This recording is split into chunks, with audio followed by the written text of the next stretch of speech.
Let me tell you about one of the most quietest, most confusing moments of my life. It was the day that I finally reached a goal that I've been chasing for years. The big, shiny professional milestone, the kind that I thought would change everything. I remember it like it was yesterday. I was sitting at my desk.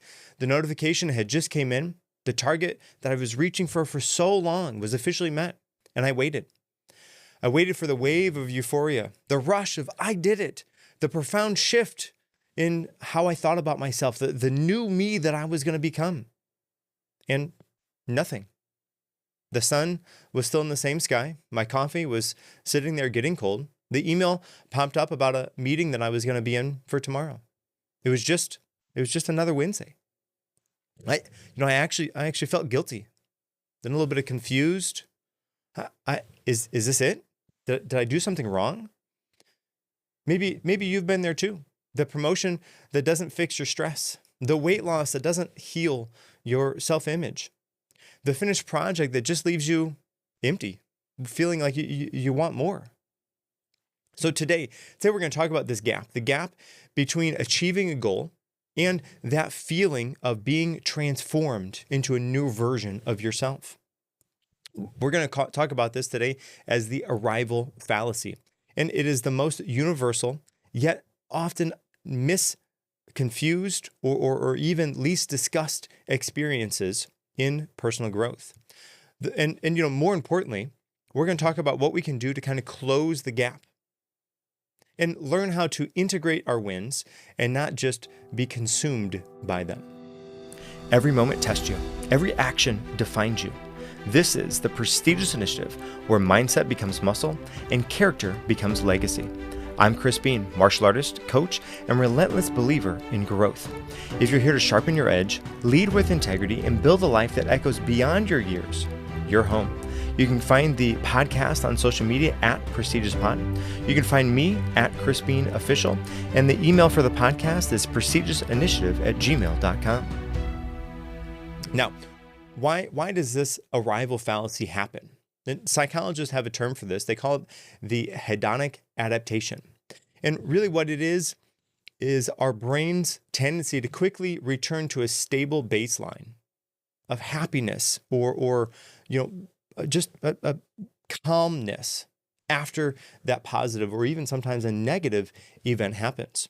We're wired to just go back to a normal state, to just be normal, the baseline of where we were. That new car smell fades. The thrill of that promotion settles into the reality that, man, after this promotion, I'm going to have to do this and that. And I have all these new responsibilities that go with it. That weight kind of brings you back down to a normal baseline, right to where you were before. Even though you've reached that thing, you've got that new thing that you wanted. Now, when we set a goal, we often make a silent, almost catastrophic bargain with failure. We tell ourselves that when I achieve X, then I will feel Y. I will feel significant, feel secure. I will feel like enough, maybe even more than enough. We outsource our emotional well-being to that future event. We place all of that hopes, all of the dreams, all of that, man, it's going to feel so amazing when I get that thing. We're putting that off to the future at some point in the future when we hopefully eventually get that thing. And when we finally arrive at that moment, our brain has already moved to the finish line. Okay, cool, great. What's next? The goal, that goal is just a external event, but the feeling that we wanted, that feeling of enough, of more than enough, that feeling of, man, I feel brand new. It's all this cool stuff. That's an internal shift. And you can't get an internal shift from an external event. You get it from the process that changes you along the way. Think about the journey that you had to go on, right? It's often the journey that is the fun part, not always that destination. We remember the journey of getting to that destination way more than what it feels like to just arrive at whatever that destination is. So this is where we need to shift from seeing those goals as finishing lines and start to see them as compass points. You see, listen, a finish line is that hard stop. You cross it, and it's over. But if you think about it as it relates to a compass point, that gives you direction. It shapes your journey. The real transformation wasn't at the goal. It was the person that you had to become in order to reach that goal. The discipline that you had to cultivate, the fears that you had to face, the small choices that you made day in and day out that led you to inevitably reaching that goal, to becoming that person that you wanted to become. So the question isn't, why don't I feel different now that I'm here? Really, the question that I want you to ask, or the way that I want you to think about this, is how am I already different because of the path that I had to take in order to get here? Right? That pivot, that difference in thinking, that's where we want to land at. Now, how can we make this goal impactful?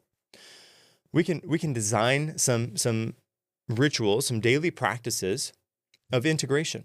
We can force a moment of meaning, not by making the goal bigger, but by digging deeper into what that goal represents. Here are two powerful ways that we can do that. First is to have a ceremony of closure. Don't just check the box.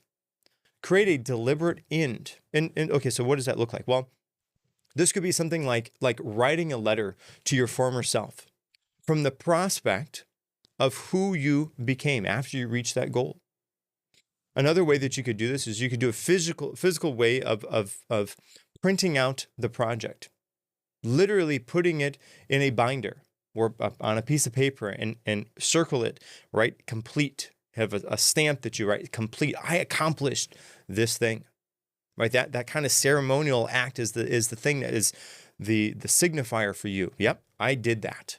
And then if you put that in a binder, then you can flip back to all the other accomplishments. That then becomes the accomplishment book of yourself. If you ever feel down, or you ever feel like man, what is all this work that I'm doing? What is it going for? You turn back to that accomplishments, all of those accomplishments that you've had in the past.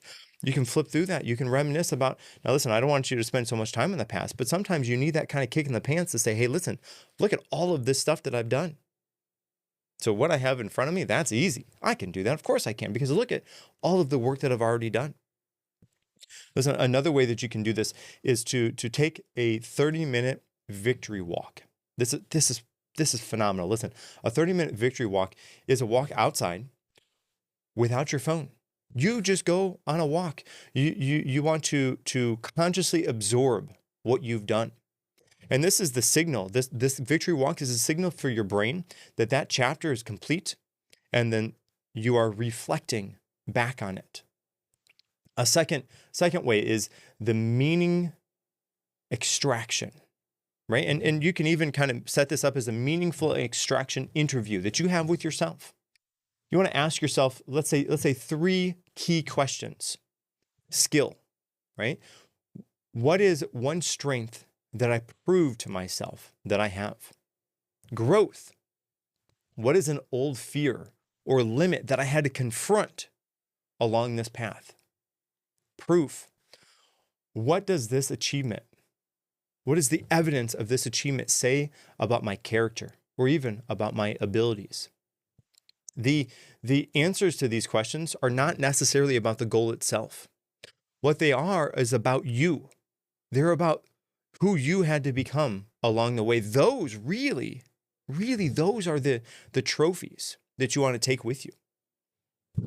Now, the next time that you set a goal, attach a desired feeling to the practice, not to the prize. So you want to focus on the journey that it's going to be, the journey that's going to change you, the journey that's going to allow you to become that person that's going to move you from where you are now to where you will inevitably become. So don't place that focus, that desire on the prize. Don't say, I'll feel proud when I accomplish the marathon. Say, I will practice the feeling of being capable during every single run.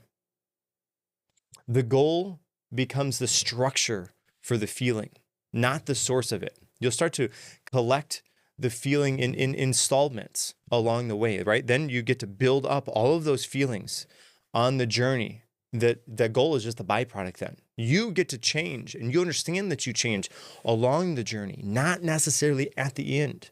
So that by the time you arrive, you've already been feeling different. You've already had that feeling inside of you because that's what the focus is. You've already been feeling that difference for months. The achievement is just that final confirmation, that check mark that you get to say, yep, all of the things that I've been feeling, all of the changes that I've been noticing, all of the small steps that I know that I've taken, all the work that I've put in along the way, that destination, that goal, achieving that is just the confirmation. That's everybody else starting to realize that, hey, yeah, wow, that person did make some, wow, look at how that's what you want. And it's not necessarily even about the other person's praise. It's about yourself and feeling those things for yourself along the way. Now, your call to action this week. Okay, I want you to think about a goal that you've recently achieved, big or small. And let's see if you can segment one that felt flat. I want you to revisit it. Perform your own meaningful extraction interview. Ask yourself those questions.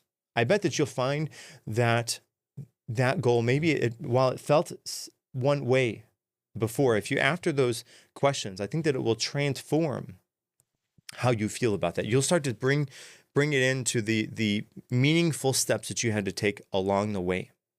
And sometimes that those things get hid, and we don't even know about those things. So we don't think about those things because we're so focused on what the outcome is going to be.